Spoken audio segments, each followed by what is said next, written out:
From Marcus Smart to Jimmy Butler, who's arriving at the podium. Jimmy, what made such a dramatic difference between games 1 and 2? To you, what was the biggest difference? They made shots that they missed last game. That's just what it is. It's going to be hard to beat anybody when they shoot 50% from the field and 50% from the three. They were the more physical team overall, and they got one on the road. Jimmy, obviously in your playoff career, you've been through wins and losses of all kinds. A game like this, the guys, Gabe and Bam just said, it's one.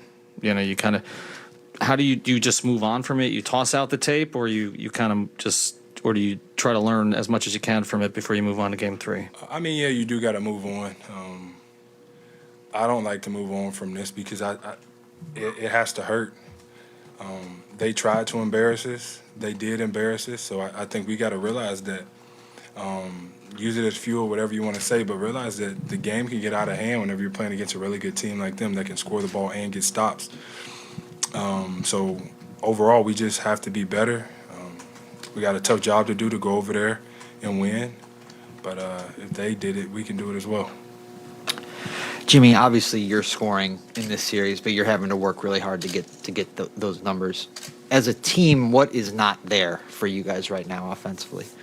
I think I got to do a better job of getting everybody else involved, if I'm being brutally honest. I got to find that fine medium, that fine line in between when to be aggressive and when to make sure that I can get guys open. And, I got to basically do Kyle's job and make sure guys are in spots where they can be comfortable and be the most successful. That's on me. I don't think that's on Spo. I don't think that's on Bam. I think it's my job because I got the ball a lot of the times to make sure that everybody's comfortable and getting the shots that they need to have. Do you think you've got to, because we've just been kind of saying that you've been doing both roles for most of the playoffs because Kyle's been out. Do you think you got away from that tonight? Yeah, I think I got a bit selfish on the offensive end. And I got to look to use my teammates. They've been there for me all year long, and I got to get back to that because whenever they're scoring, whenever they're aggressive, we're a much better team. Jimmy, you had mentioned after, to piggyback on that, you had mentioned after games 3 and 4 in Philly that you wanted to pass more. Are they taking away your playmaking angles the same way Philly was, or is Boston doing something different? Nah, I just got to set better screens, attack more, touch the paint, and look to kick the ball out, even sometimes whenever I do have a layup, just because that is the right basketball play and somebody's more than often going to be open. That's on me, and I'll watch the film, and I promise you I will figure it out, but I'll get these guys open. Jimmy, this has always been a confident group since you've been here, but when you do get embarrassed like this in a game, how confident are you that this group, with the injuries that you are dealing with right now, can respond the way you want moving forward? I look at it as it can get too much worse. They whipped our tail on our home floor.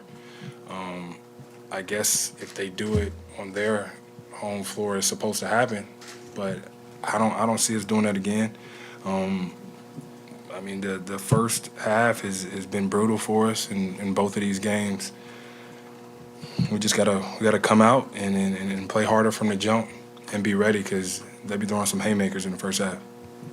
Obviously, they shot lights out, but were there times tonight where your defense as a group bothered you in terms of giving Boston too much airspace on threes and other shots? Yeah, they got to the free throw line.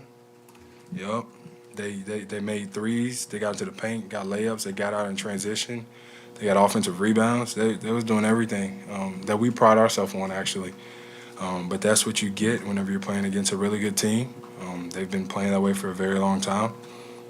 So I think overall, we've seen it before. We damn sure saw it tonight. So if we don't want it to happen again, we better fix it. Hey, Jimmy, so tonight the Celtics with Horford and Smart back on the floor were switching a lot more than they did in Game 1. Was that something that you think disrupted you guys' offense, or was it more about not getting enough consistent stops on defense? For sure, all about stops. How many times we shoot the ball? Shot the ball more than they did. We just didn't make shots. It's part of the game, but we damn sure didn't guard anybody. And when we don't do that, that's a trend all year long. When we're not making shots, we're not guarding anybody. So we need to fix that once again. When we worry about defense first, the offense will come. Jimmy, Marcus just spoke in the other room, and speaking is a sign of respect towards you. He called you a warrior, said he loves to play against you anytime he can. For him to come out after missing the first game with a bad foot and have the impact that he did, what does that say about him? Look, he's key to what they do over there on both sides of the floor, actually, and for sure when he's making shots. But as a defensive player of the year, night in, night out, taking that matchup and being able to play on both sides of the ball, that's crucial for them. He was a big part of them winning this game tonight, along with Al Horford. Obviously, JT and JB do what they do, but they came out and wheeled that organization, that team, to a dub. So you got to respect him and what he does. Did you get a chance to talk to PJ, and are you worried he might be out for a little bit? I did. I think he'll be all right. You know, Marcus said, I'm a warrior, so is he. So, you know, if he's not ready to go, though, everybody else has to be ready to go. And those are some even bigger shoes to have to fill because he does it on the defensive end.